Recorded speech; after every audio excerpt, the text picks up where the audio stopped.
Eto, tuloy-tuloy po natin ang part 3 ng Barda. Ayan. Ayan yung pagdating nila at umakyat sila. Ayan, makikita nyo kung gaano kasimple si Barbie, di ba? Umakyat talaga sa ladder. At ayan o, ang dami niya talagang fans. Ayan. O, pakaway-kaway. Napakadami talaga nag-aabang sa kanila. Grabe, ang dami nilang fans sa Tarlac. At hindi lang naman sa Tarlac, buong Madanata, basta may, grabe ang paghahanga sa kanila, Lakas kasi nung chemistry ng dalawang ito eh. Ayan grabe. Ayan, kaway-kaway. Ang talagang makikita mo si Barbie, tsaka si David, parang walang kapaguran din ang pagkaway-kaway. Parang na-imagine ko nung nakita ko siya, pinunta namin sa mall talaga. Hindi talaga siya napapagod ng pagkaway. Ayan, katulad niyan, ganyan. At saka pagngiti, lagi talaga siya nakangiti. Ayan, ang giliw-giliw niya. Doon kasi matutuwa sa kanya, yung magiliw niyang pagano sa'yo, yung pagngiti, parang bayad na bayad lahat yung pagod mo sa pag-iintay sa kanya. Ganon yung pakaramdam eh. Kaya talagang tuwan-tuwa ako sa kanya. Hindi ko talaga siya makakalimutan.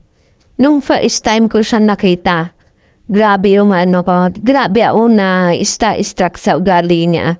At yan pumunta yata sila ng barangay hall or city hall, ayan. Magpapakasal na ba kayo, David at Barbie? Ayan tuwan-tuwa talaga si Barbie. Ayan pala yung inaabot niya. At ayan inalalayan siya na David, talagang hawak na hawak sa braso, David. Talaga naman, alalay na alalay niya talaga eh. At ayan, naka-8-8 na naman sila. Ko-8 lagi yung braso nila di ba? Tingnan mo. Parang parang yung kinadena na yung braso, para wala nang kawala, ganon. Ganon ba yan, Barda? At ayan, makikita ito. Pagbaba ni Barbie dyan. Di ba, napaka-simple niya talaga. Hindi mo siya makikitaan ng arte. Ayan, bababa siya. Kaya lalo siya nga, hindi siya parte-arte, di katulad ng iba. Talagang, baba kung baba. Excuse. Ayan. Nakakatuwa talaga. Kaya nakita niyo dyan kung paano siya lalayan ni David. Ayan, Ayan, talagang yan akap na akap ni David yan talaga. Makikita nyo, ayan, grabe yung kapit niya kay kay Barbie. Naku po, talaga naman. Yung tingin na yan, atunaw eh.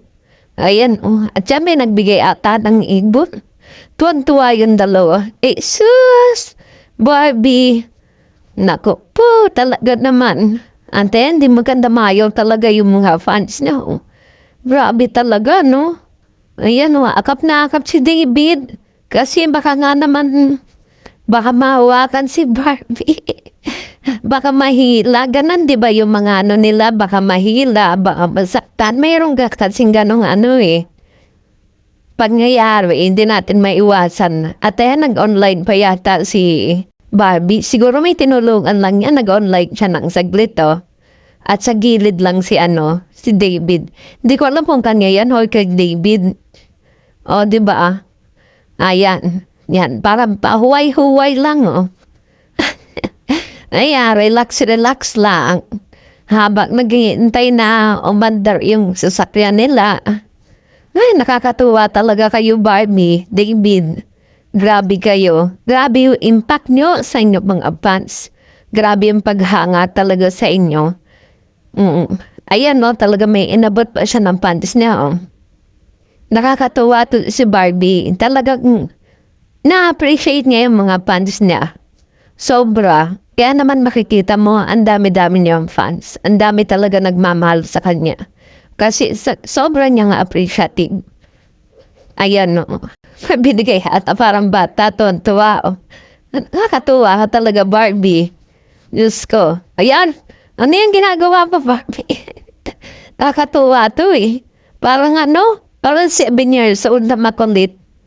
Hindi ka maboboring kasama to.